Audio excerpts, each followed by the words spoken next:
मेरा नाम है Devdutt Patnaik. My name is Devdutt Patnaik and I write on mythology.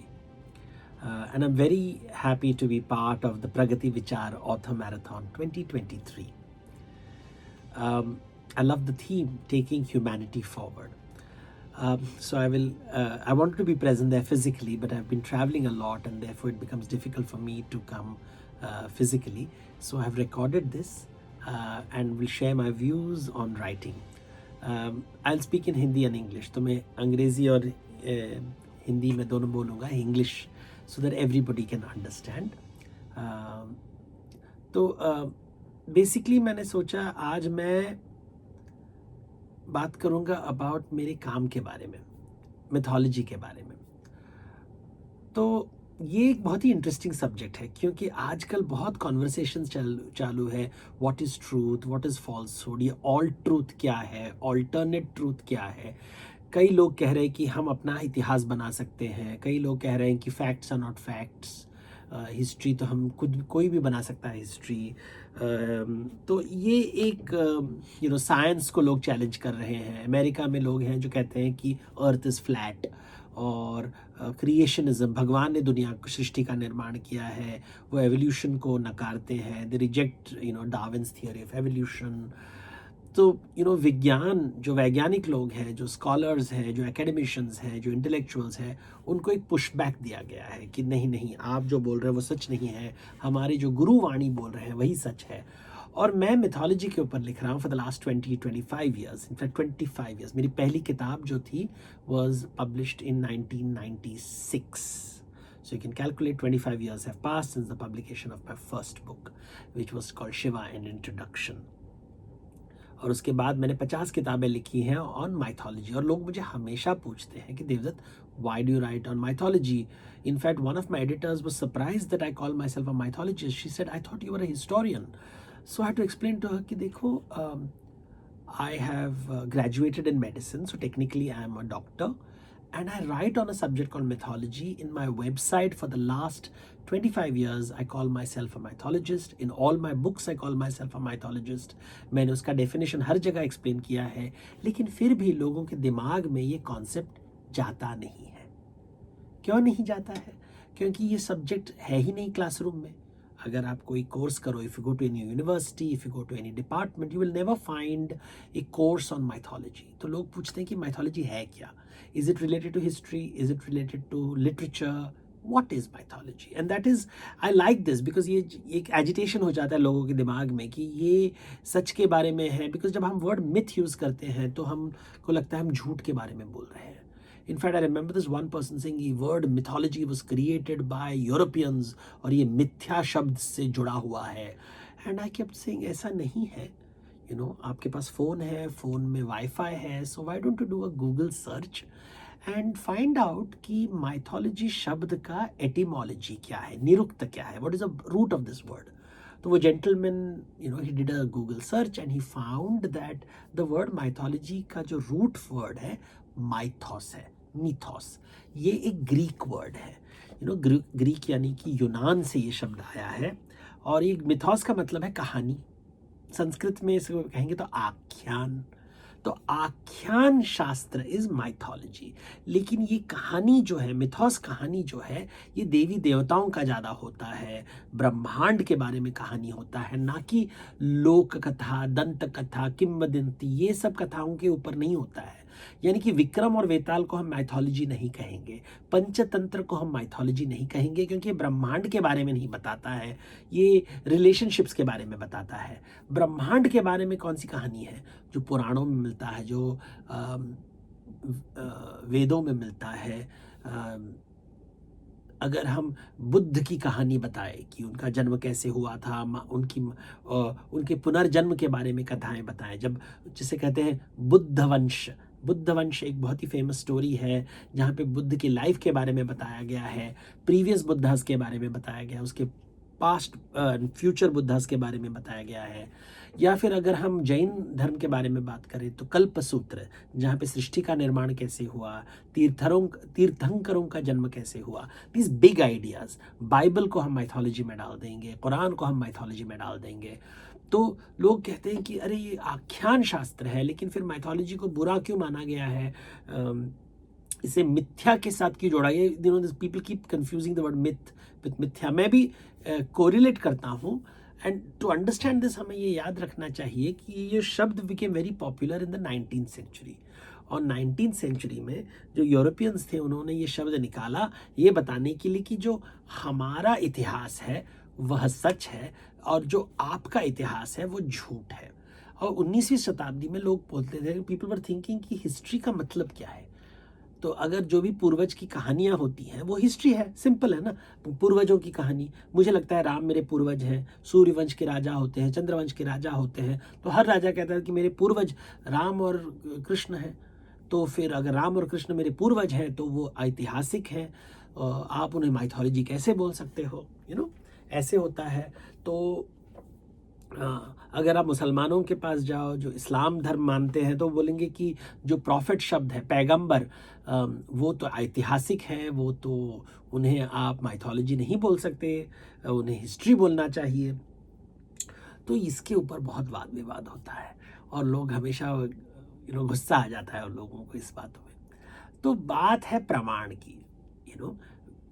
जब साइंस जो शब्द है, जो विज्ञान की जो बात है, जब हम प्रमाण की बात करते हैं, वैज्ञानिक तरीके से प्रमाण, तो उसमें शंका को बहुत इंपॉर्टेंस दिया गया है, डाउट को बहुत इंपॉर्टेंस दिया गया है। यानी कि जो भी मैं बताऊं क्या बोलेंगे ये सच है या झूठ है। अगर शंका होती है तो हम उसे विज्ञान कहेंगे, लेकिन जब मैं कहानी बताता हूं और आपको विश्वास है कि मैं जो कह रहा हूं वो सच है, फिर वो विज्ञान नहीं होता है, वो विश्वास वाला सच होता है। वो माइथोलॉजी की दुनिया में आप आ गए, क्योंकि ये विश्वास वाली दुनिया है, फेथ की दुनिया है, बिलीफ की दुनिया है। यहाँ पे हम प्रमाण नहीं पूछते। तो one of the simple ways of understanding is, मैं कहता हूँ कि फैक्ट इज एवरीबडीज ट्रूथ, सब we all agree. Fiction is nobody's truth, we all know it is fantasy. Myth is somebody's truth.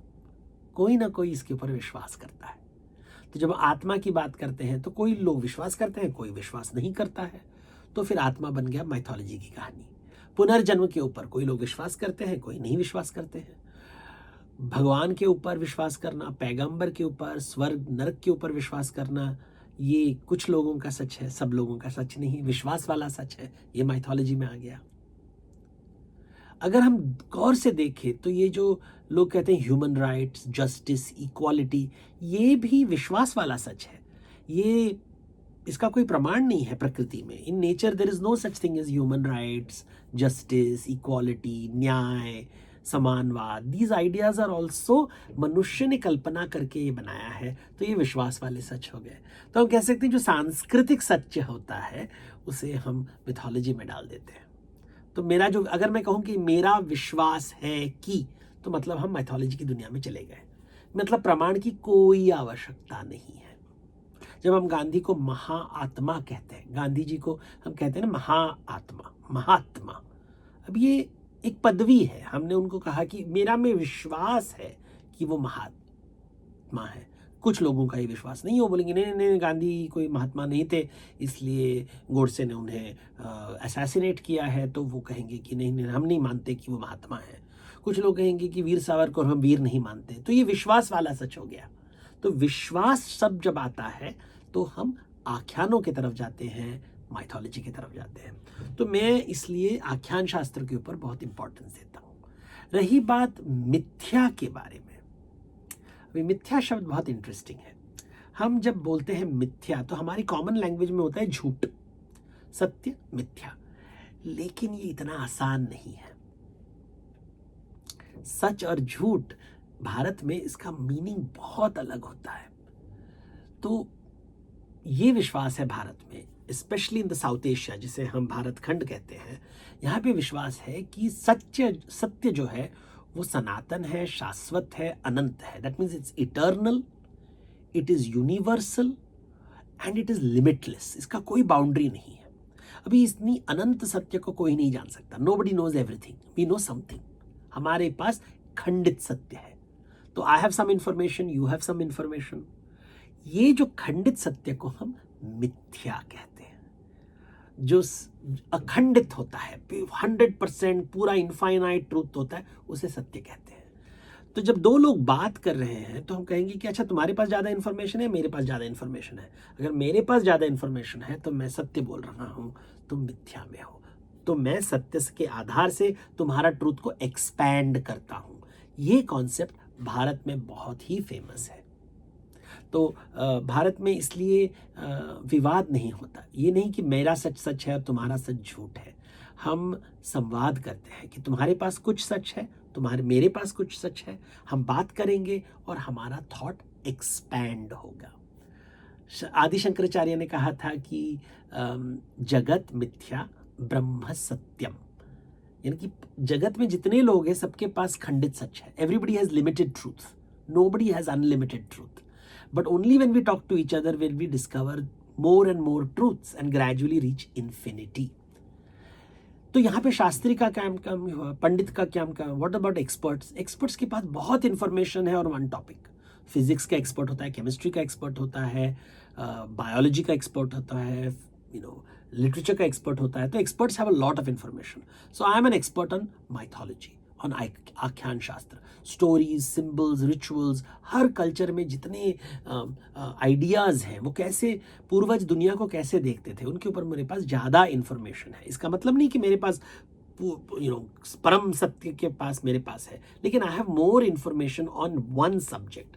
अगर मैं एक फिजिसिस्ट के पास जाऊंगा तो उसके पास फिजिक्स के ऊपर ज़्यादा इंफॉर्मेशन होगा।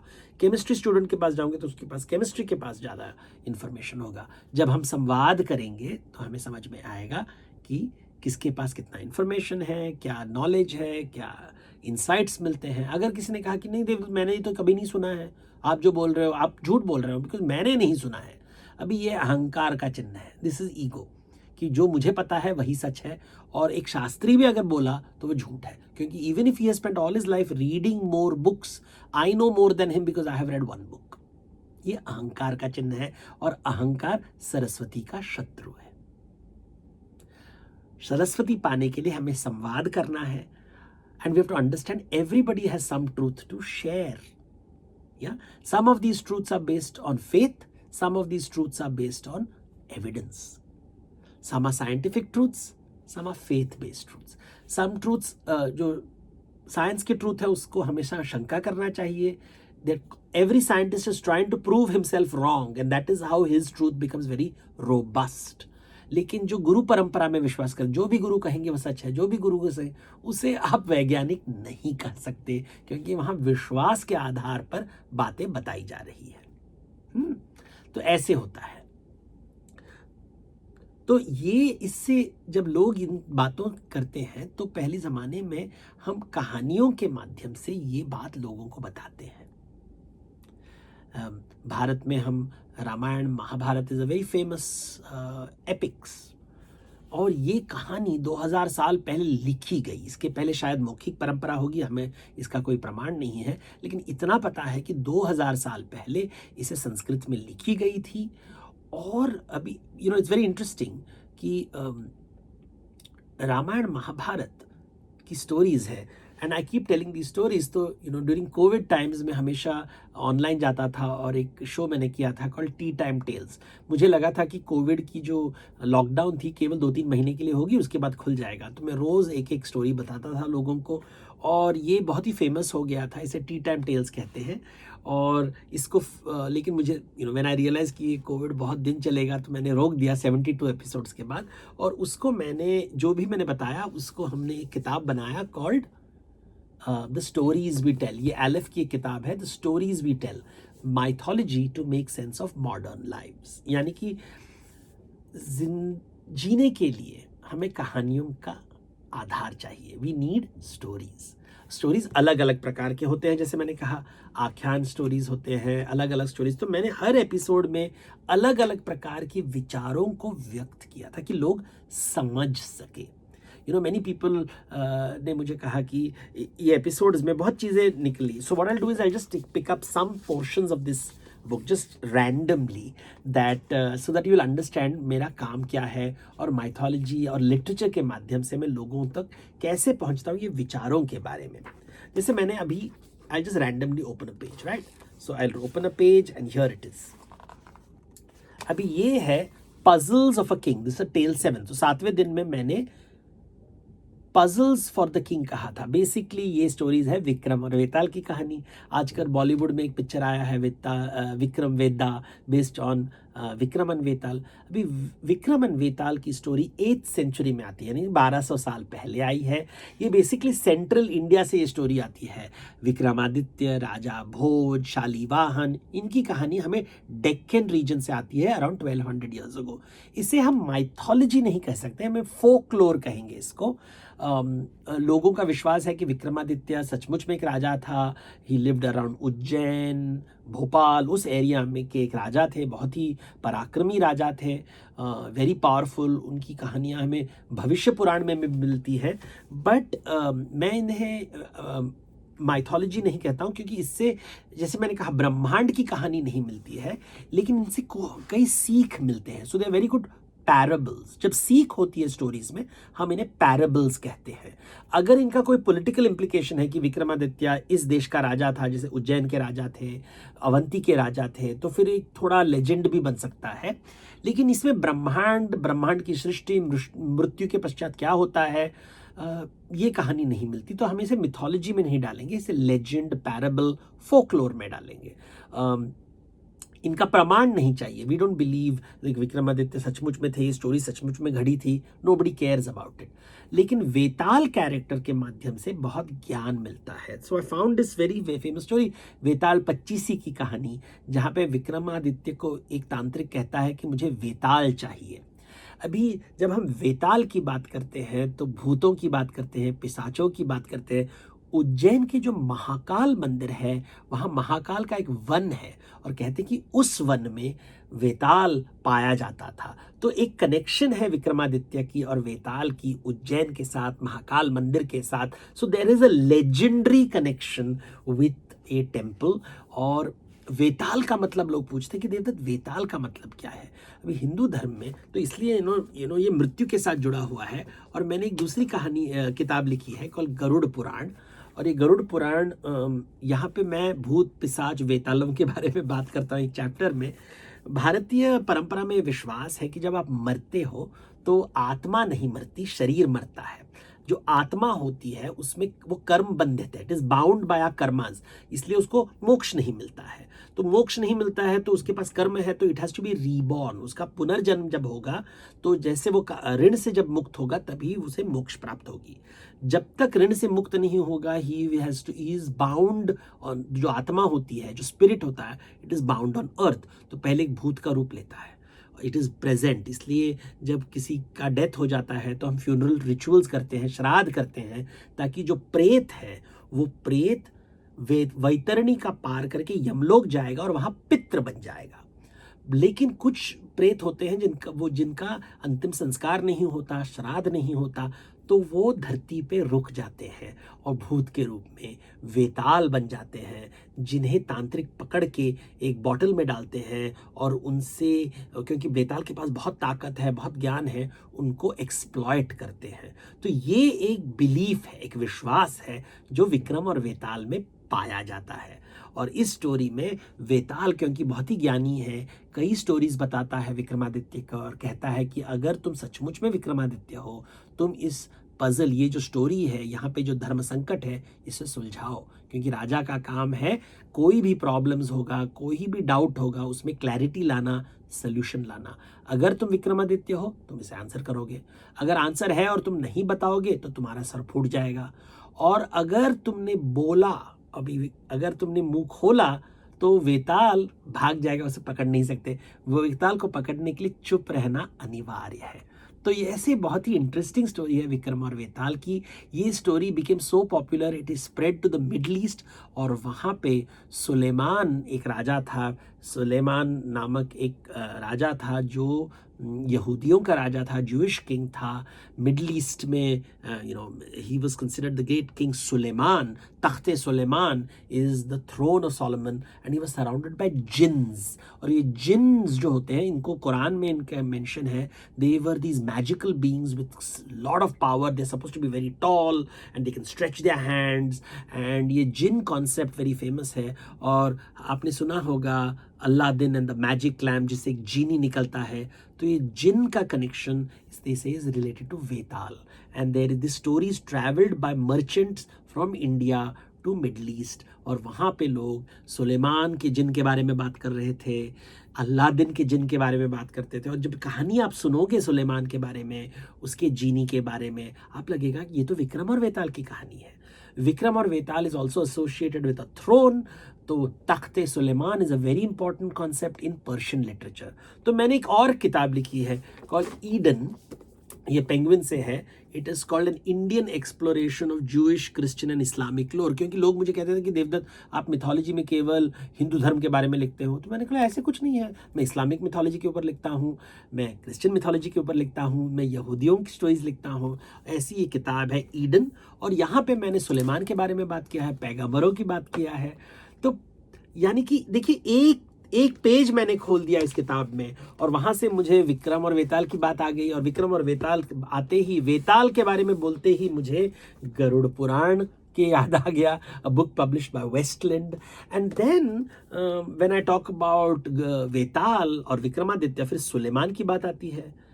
सुलेमान, फिर तख्ते सुलेमान की याद आती है, अलादीन की याद आती है, जिन के बारे में याद आता है। जिन बात करते ही Islamic mythology, Middle Eastern ideas, Persia, Baghdad, caliphs, इनकी स्टोरीज आ जाती है, which comes in my book Eden. तो ऐसे में पूरी इस टाइम लिटरेचर, राइटिंग, स्टोरीज बताता हूं, और ये विश्वास की दुनिया है। यहां पे प्रमाण की कोई आवश्यकता नहीं है। Nobody cares for proof. ये हिस्ट्री की दुनिया नहीं है जहां पे प्रमाण ढूंढा जाता है। यहाँ पे विश्वास होता है लोगों का, और विश्वास के माध्यम से संस्कृति का आधार होता है। इतिहास में प्रमाण बहुत इंपॉर्टेंट है, माइथोलॉजी में प्रमाण नहीं, विश्वास इंपॉर्टेंट है। आप कहोगे कि विज्ञान इंपॉर्टेंट है, मैं बोलूंगा नहीं, विश्वास भी इंपॉर्टेंट है। विज्ञान से टेक्नोलॉजी मिलता है, लेकिन सुख और शांति नहीं मिलती। सुख और शांति के लिए आपको विश्वास की दुनिया यानी कि माइथोलॉजी में आना ही पड़ेगा। हमको लगता है कि धार्मिक ग्रंथ जो होते हैं वो सच बता रहे हैं, सच नहीं, वो विश्वास बता रहे हैं, गुरुओं के विश्वास, संतों की विश्वास। और ये विश्वास अगर आप देखो कि अमेरिका में जो विश्वास है वो बहुत ही अलग है, अफ्रीका में विश्वास अलग है, चाइना में विश्वास अलग है, भारत में विश्वास अलग है। तो विश्वास अलग अलग प्रकार के होते हैं। विज्ञान वैरायटी नहीं होता, विज्ञान केवल एक तरफ जाता है कि एक, इसलिए वो हमेशा शंका से जुड़ा होता है। आइए चलते एक और क्वेश्चन देखते हैं, एक और इस पेज, इस बुक से क्या और मिल सकता है हमें। I will just open again randomly one page, and यहाँ मिला, ओ, अर्थ एंड द स्काई। तो दिस इज द टेल 43, जहाँ पे मैं स्काई और अर्थ के बारे में बात करता हूँ। तो कई जो आख्यान होते हैं पूरी दुनिया भर में, ये विश्वास है कि एक समय था जब धरती और आकाश जुड़े हुए थे, जॉइंड, और फिर उनको एक देवता उन्हें सेपरेट करता है। ये स्टोरी हमें इजिप्ट में मिलता है, ग्रीस में मिलता है, हमें साउथ ईस्ट एशिया में मिलता है, हमें पॉलिनीशिया में मिलता है, पॉलिनीशिया यानी कि न्यूजीलैंड में मिलता है। ये स्टोरी वेदों में मिलता है कि पृथ्वी यानी कि पृथ्वी देवी है और द्यौस पिता है, और इन दोनों को सेपरेशन इंद्र करते हैं। ऐसी कहानी हमें ग्रीक मिथोलॉजी में मिलती है। The sky is separated from the earth by Kronos, the god of time. Time separates the sky and the earth. और नॉर्मली स्काई को मेल फॉर्म दिया जाता है और अर्थ को फीमेल फॉर्म। अर्थ इज गाया, स्काई इज यूरानस। मजेदार बात है कि इजिप्शियन मिथोलॉजी यानी कि मिस्र देश में sky is visualised as a female, a woman who's covered with stars, and earth is visualized as male. यानी कि हर जगह अलग अलग विचार होते हैं, लेकिन this whole idea of earth and sky being together and separated by a god is found in so many cultures. है ना amazing? So this is what I like to read in these books, because we suddenly realize how sky and earth का stories. अभी देखिए यहाँ पे मैंने बताया, MAUI separates Rangi and पापा, the earth and the sky. है ना interesting? Let's open another page. And that's what I love about mythology. आपको suddenly takes you through time, it takes you through space, अलग अलग cultures के बारे में सीखने को मिलता है. It expands our mind with new ideas. अभी देखिए, I just opened a chapter, tale 22, and suddenly story है north, south, east, west. Directions के बारे में. Dig, the directions, north, south, east, west. अभी I was based on this मैं हमेशा कहता था कि north is identified by the pole star. तो एक दिन मैं एक एस्ट्रोनॉमर फ्रेंड मुझे मिला और कहा देवदत्त पोल स्टार परमानेंट नहीं है, वो घूमता रहता है. आजकल हम पोलैरिस को पोल स्टार बोल रहे हैं. जो पोल स्टार जो बोल रहे हैं आज, ये केवल 1500 साल पहले दिखाई दिया था. इसके पहले पोल स्टार जो हम कहते हैं वो तारा वहां पे नहीं था. I was very shocked. I said, such? He said, हाँ, पहले ज़माने जैसे हड़प्पा टाइम में उनको नॉर्थ कैसे पता चलता था? उनको वो ईस्ट के तरफ देखते थे कि ईस्ट में वो देखते थे कि जब स्प्रिंग इक्विनॉक्स होता है. स्प्रिंग इक्विनॉक्स का मतलब है इन मार्च, वर्नल इक्विनॉक्स. मार्च के समय जो इक्विनॉक्स है, when the day is equal to the night, उस दिन स्काई में यू सी द प्लेइडीज कॉन्स्टेलेशन, यानी कि कृतिका नक्षत्र. कृतिका नक्षत्र को देखकर उनको पता चलता था कि ये पूर्व की दिशा है. तो पूर्व की दिशा में हमेशा कृतिका नक्षत्र होता है in spring. In spring time if you look in the sky just before the rising sun, you will find Krittika, यानी कि Pleiades constellation. That is how people understood what is east. See, I always thought it is through the pole star, but my friend is an astronomer told me, no, it is Pleiades, Kritika nakshatra से जुड़ा हुआ है. And that is why ancient civilization gave a lot of importance to Pleiades constellation. देखिए, एक बात से मैं astronomy के बारे में कुछ सीखा, हिस्ट्री के बारे में मैंने सीखा, just by focusing on directions. Then I realized, another friend told me that, अगर आप साउथ इंडियन टेम्पल्स में जाओ, जैसे कांचीपुरम में कैलाशनाथ टेम्पल है, one of the earliest temples to Shiva, built 1300 years ago. दिल से जितनी भी मूर्तियां नॉर्थ के डायरेक्शन में देखती हैं, all the statues which look towards the north deal with Shiva as a dancer, a singer, a musician, a family man. लेकिन जितनी भी मूर्तियां साउथ के तरफ देखती हैं, वहां पे शिव जी हमेशा एक आचार्य के रूप में दिखाई देते हैं, मुनि के रूप में दिखाई देते हैं, योगी के रूप में दिखाई देते हैं. यानी कि he is a hermit when he is facing the south and he is a householder when he is facing the north. Oh, so directions are very important. अभी देखिए, हम जब कहते हैं ना पूर्व की दिशा, तो जब ऋग्वेद पढ़ते हैं, ऋग्वेद का जो पहला मंडल है, उस पहले मंडल में हम अग्नि की पूजा करते हैं और अग्नि को कहते हैं कि तुम पूर्व के तरफ बैठो, sit in the eastern direction. इसलिए आप पूर्व में बैठते हो, इसलिए आप पुरोहित हो. तो जो ईस्ट में बैठा है, तुम देवताओं के पुरोहित. पुरोहित शब्द पूर्व से आता है. ईस्टर्न डायरेक्शन को इंपॉर्टेंस दिया था क्योंकि सूर्य ईस्ट से राइज करता है. Now think you're sitting facing the east. When you face the east, आपका left hand, ये जो left hand है, now look, I am facing, this is the north. And the right hand, जिसे हम खाना खाते हैं, it is facing the south. तो इसलिए north becomes वामपंथी, left hand, वामपंथ, वाम, left. राइट को हम क्या बोल रहे हैं? दक्षिण. साउथ क्यों बोल रहे हो राइट को? Because of this reason, when I face the east then my right hand is in the south. तो ये दक्षिण और ये हुआ उत्तर. उत्तर नहीं कहेंगे हम, इसको वाम कहेंगे, लेफ्ट. तो left is equal to north and right is equal to south and paschim is in the back. See, फिर pradakshina. Pradakshina is moving to the south. तो प्रदक्षिणा हम कैसे करते हैं? क्लॉकवाइज डायरेक्शन में. So you look at the east and then you start going to the south and you go south south south south south south south and you come to uttar and then you come back to the east, पूर्व. तो प्रदक्षिणा का concept देखो. प्रदक्षिणा is clockwise from the east to the south. पूर्व प्रदक्षिणा, दक्षिणा के दक्षिण के तरफ जाओ. From, by facing the east, then you move towards the south. So now you get Pradakshina concept आ गया. Then I'll tell you a third thing.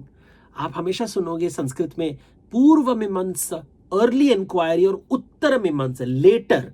तो लेटर को उत्तर बोलते हैं और अर्लियर, द ओल्ड स्कूल को हमेशा पूर्व कहेंगे। सो सर पूर्व मीन्स बिफोर, पूर्व also means east.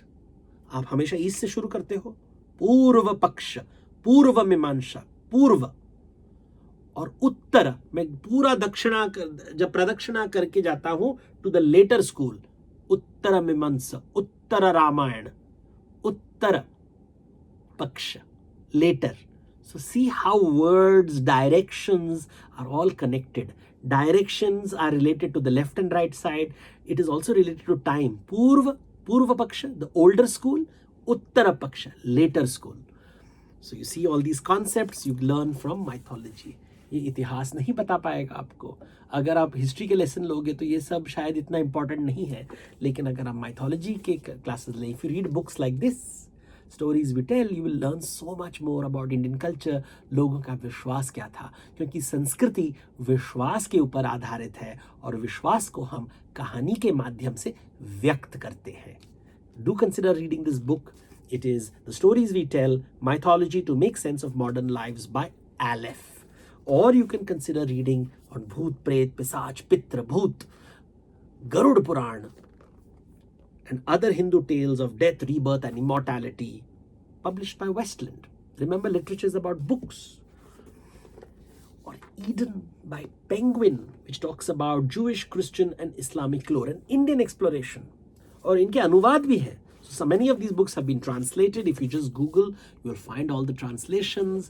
On the Amazon website, you'll find, Manjul Publications, Rajpal Publications, Penguin. They all publish Hindi versions. There are Marathi versions. There are translations in Malayalam. There are translations in Marathi.